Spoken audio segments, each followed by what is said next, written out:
নমস্কাৰ এই মুহূৰ্তত আহি পৰিছে ৰাতিপুৱাৰ কেইবাটাও গুৰুত্বপূৰ্ণ খবৰ। আজি 18 জুলাই অসমৰ লগতে ভাৰতৰ বিভিন্ন প্ৰান্তৰ পৰা ৰাতিপুৱাৰ কেইবাটাও খবৰ আহি পৰিছে। এই মুহূৰ্তত জনাই আছো এটা গুৰুত্বপূৰ্ণ খবৰ। নাগৰিকত্বক লৈ সিদ্ধান্ত ল'ব নোৱাৰে নিৰ্বাচন আয়োগে। SIRৰ বিবাদক লৈ ডাঙৰ মন্তব্য উচ্চতম ন্যায়ালয়ৰ। এটা ব্ৰেকিং নিউজ এই মুহূৰ্তত জনাইছো নাগৰিকত্বক লৈ সিদ্ধান্ত লোৱাৰ অধিকাৰ নাই নিৰ্বাচন আয়োগৰ। ভোটাৰ তালিকাত নাম নথকা মানেই নাগৰিকত্ব হেৰুওৱা নুবুজায়।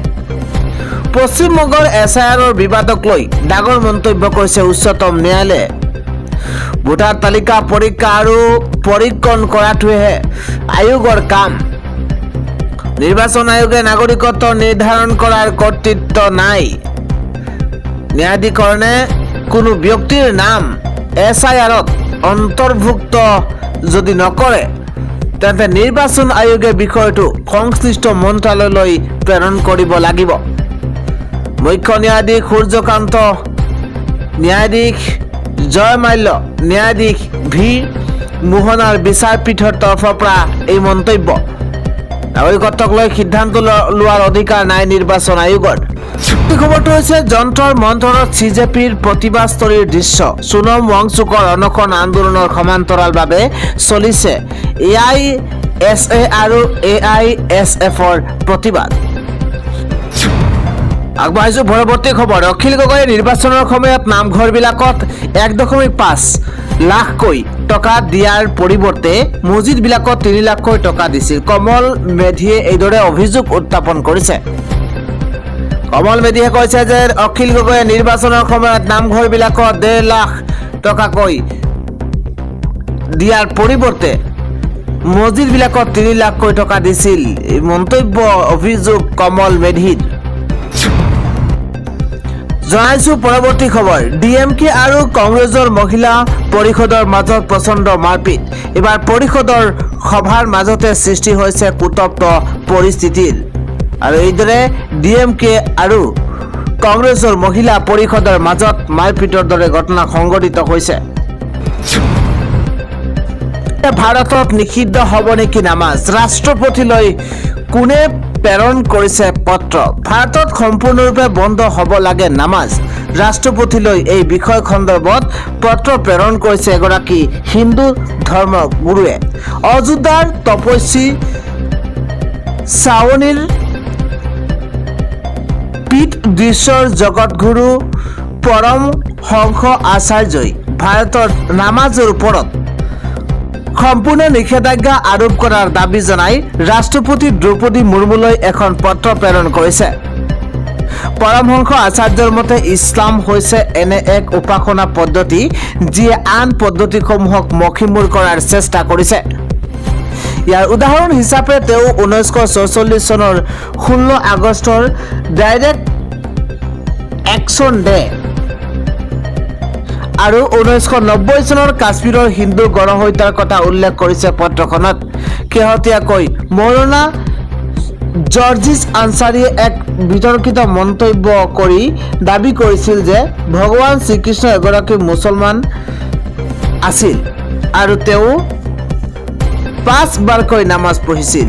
এই বক্তব্যৰ তীব্ৰ বিৰোধিতা কৰি পৰমহংস আচাৰ্যই কয় যে যদি কোনো সনাতন ধৰ্মীয়ে তেওঁলোকৰ উপাস্যৰ বিৰুদ্ধে এনে মন্তব্য কৰিলেহেঁতেন তেন্তে সমগ্ৰ দেশতে হাহাকাৰ আৰু হুলস্থুলীয়া পৰিৱেশৰ সৃষ্টি হ'লহেঁতেন।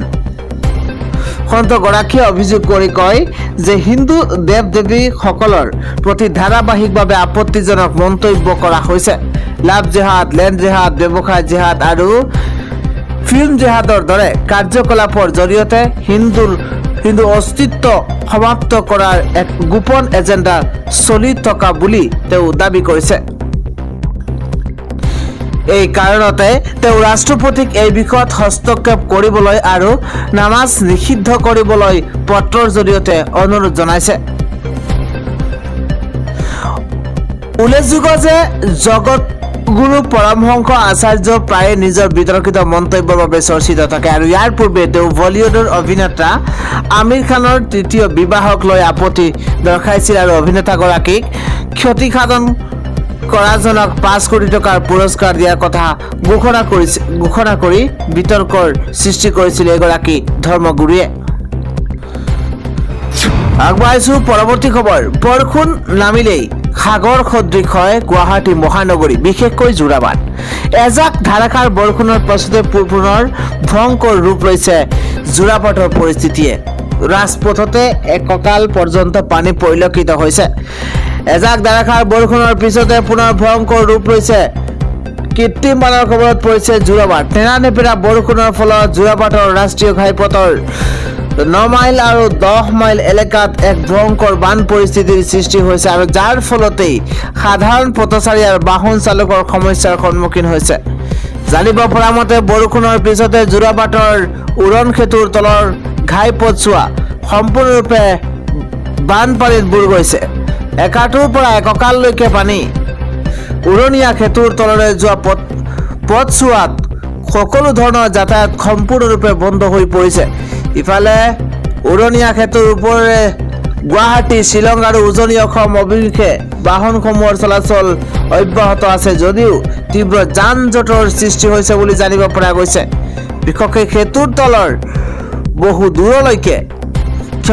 সেতুৰ ওপৰৰ বহু দূৰলৈকে বাহনৰ দীঘলীয়া শাৰী, ঘণ্টা ধৰি বাহন এইদৰে ট্ৰেফিক জামত ফচিবলগীয়া হৈছে।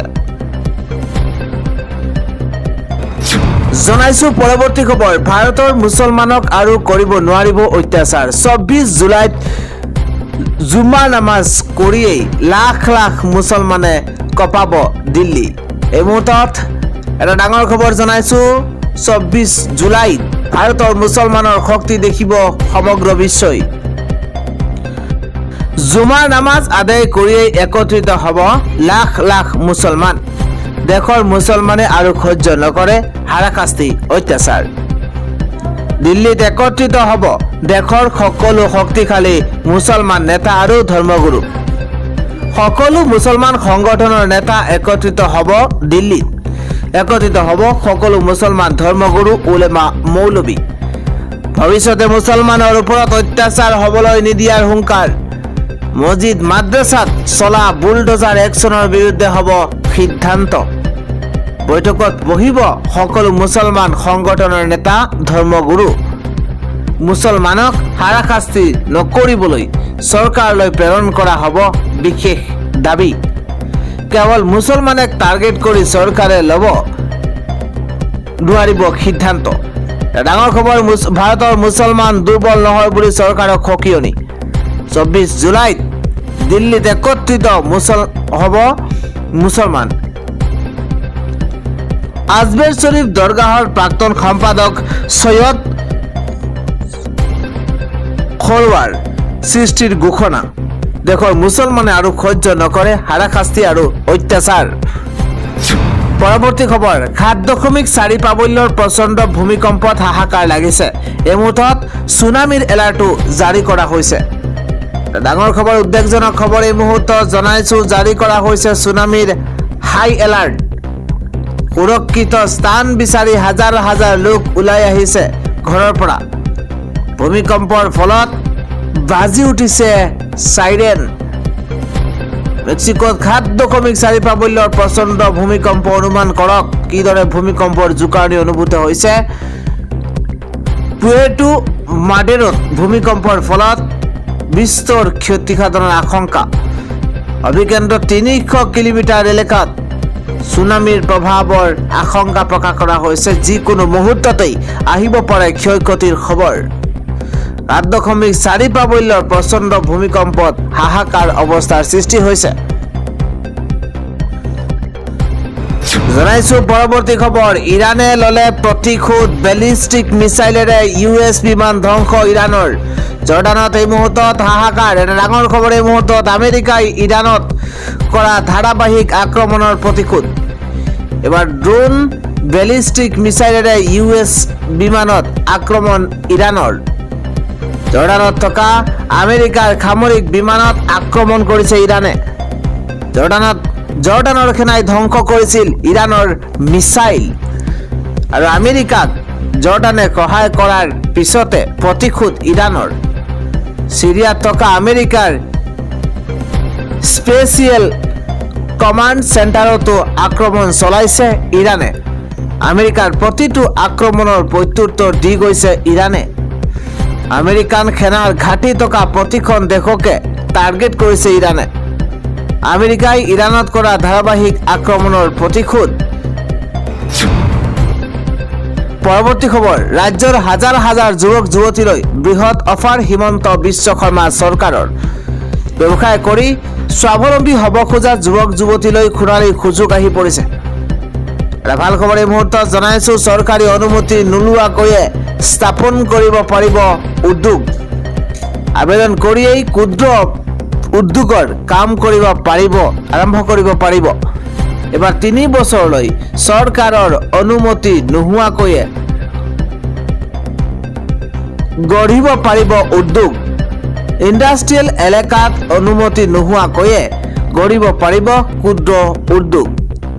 এটা ডাঙৰ খবৰ, ইণ্ডাষ্ট্ৰিয়েল এলেকাৰ বাহিৰতেই ল'ব লাগিব অনুমতি। কেবিনেটত অসম চৰকাৰে এই ডাঙৰ সিদ্ধান্ত গ্ৰহণ কৰিছে। কেবিনেটত নতুন আইনৰ অনুমোদন দিছে চৰকাৰখনে। জনাইছো পৰৱৰ্তী খবৰ, আজিৰে পৰা 5 দিনলৈ সাৱধান হওক, কিয়নো নেৰানেপেৰা বৰষুণৰ এলাৰ্ট জাৰি কৰিছে বতৰ বিজ্ঞান কেন্দ্ৰই। এই মুহূৰ্তত ডাঙৰ খবৰ, উৎকট গৰমৰ মাজতে সকাহৰ খবৰ এই মুহূৰ্তত, কিয়নো আগন্তুক 5 দিনলৈ ৰাজ্যত প্ৰচণ্ড ধুমুহা বৰষুণৰ আগজাননী প্ৰেৰণ কৰিছে বতৰ বিজ্ঞান কেন্দ্ৰই। সাৱধান হওক, সতৰ্ক হওক, কিয়নো আজিৰ পৰা 5 দিনলৈ ৰাজ্যত বতৰে কালৰূপ ধাৰণ কৰিছে। এই মুহূৰ্তত নেৰানেপেৰা বৰষুণৰো এলাৰ্ট জাৰি কৰিছে বতৰ বিজ্ঞান কেন্দ্ৰই। 17 জুলাইৰ পৰা 21 জুলাইলৈ IMDৰ তৰফৰ পৰা এলাৰ্ট জাৰি কৰা হৈছে। ইফালে ভাৰতীয় বতৰ বিজ্ঞান কেন্দ্ৰৰ সতৰ্কবাণী, উজনিৰ পৰা নামনিলৈ কেইবাখনো জিলালৈ এলাৰ্ট জাৰি কৰা হৈছে। মহানগৰীত এজাক বৰষুণতে পুনৰ হাহাকাৰ পৰিৱেশ। যোৰাপাটৰ দৃশ্য আপোনালোকক দেখুৱাইছো, কৈছো কৃত্ৰিম বান পৰিস্থিতি কিদৰে যান জঁটৰ সৃষ্টি হয়, যাতায়াতৰ অসুবিধা হয়। ইফালে কোৱা হৈছে তিনিচুকীয়া, ডিব্ৰুগড়, চৰাইদেউ, শিৱসাগৰত ইতিমধ্যে এলাৰ্ট জাৰি কৰা হৈছে।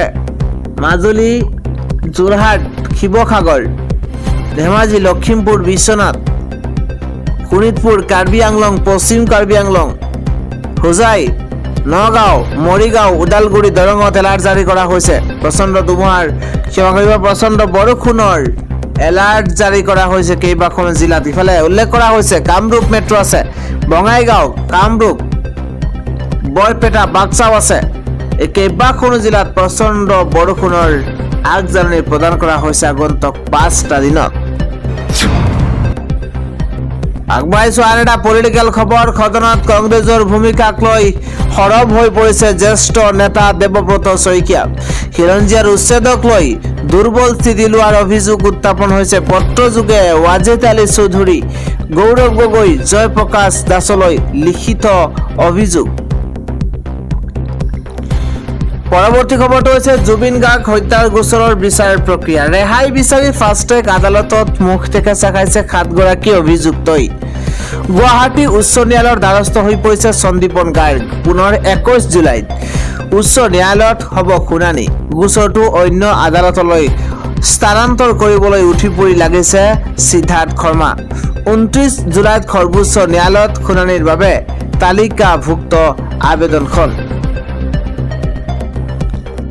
পৰৱৰ্তী খবৰটো হৈছে সোনাম ৱাংচুকক ৰক্ষা কৰক। তেওঁৰ স্বাস্থ্যৰ অৱনতিৰ পৰিপ্ৰেক্ষিতত আমি কেন্দ্ৰীয় চৰকাৰ, সংশ্লিষ্ট কৰ্তৃপক্ষ, প্ৰধানমন্ত্ৰী নৰেন্দ্ৰ মোদী আৰু প্ৰধানমন্ত্ৰীৰ কাৰ্যালয়ক আহ্বান জনাইছো যে তৎক্ষণাত হস্তক্ষেপ কৰক। তেওঁৰ দাবীৰ প্ৰতি গুৰুত্ব দিয়ক আৰু এই আন্দোলনৰ আগতীয়া সমাধান বিচাৰি উলিয়াওক। যোৱা কেইদিনমানত বহু ৰাজনৈতিক দলৰ নেতা, সমাজকৰ্মী, চেলিব্ৰিটি, প্ৰভাৱশালী আৰু ভাৰত আৰু বিদেশৰ বহু লোকে তেওঁৰ সমৰ্থনত মাত মাতিছে। মোৰ প্ৰিয় কন্যা সোণাক্ষী সিনহাইও এই বিষয়ত নিজৰ মতামত মুকলিকৈ প্ৰকাশ কৰিছে, আৰু যাৰ বাবেই মই গৌৰৱান্বিত। মন্তব্য কৰিছে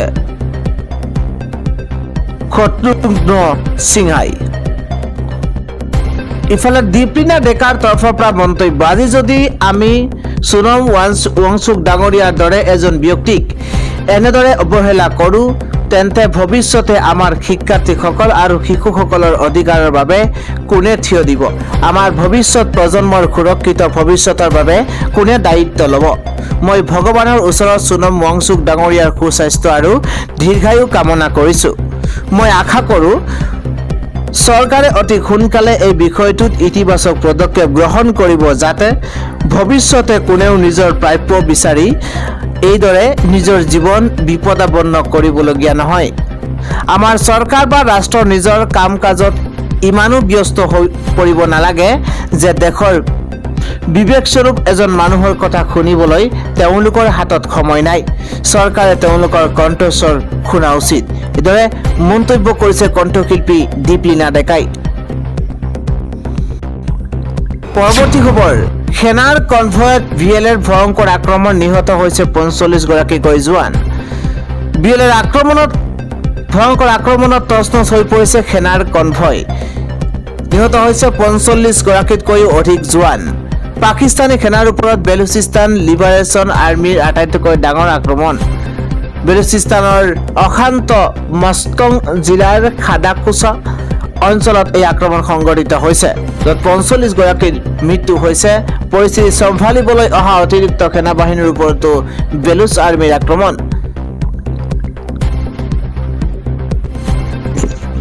পৰৱৰ্তী খবৰটো হৈছে ইতিহাস হ'ল মাদ্ৰাছা বোৰ্ড। সংখ্যালঘুৰ শিক্ষা ব্যৱস্থাত ব্যাপক সাল সলনি, সম্পূৰ্ণৰূপে শেষ কৰি দিয়া হ'ল মুছলমানৰ মাদ্ৰাছা বোৰ্ড।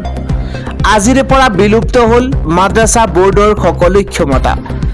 সংখ্যালঘু জনতাৰ শিক্ষা ব্যৱস্থাত ব্যাপক সাল সলনি হৈছে। ৰাজ্যিক সংখ্যালঘু শিক্ষা প্ৰাধিকৰণৰ হাতত মাদ্ৰাছা বোৰ্ডৰ ক্ষমতা। সংখ্যালঘু শিক্ষা প্ৰাধিকৰণৰ মতে চলিব লাগিব মাদ্ৰাছা।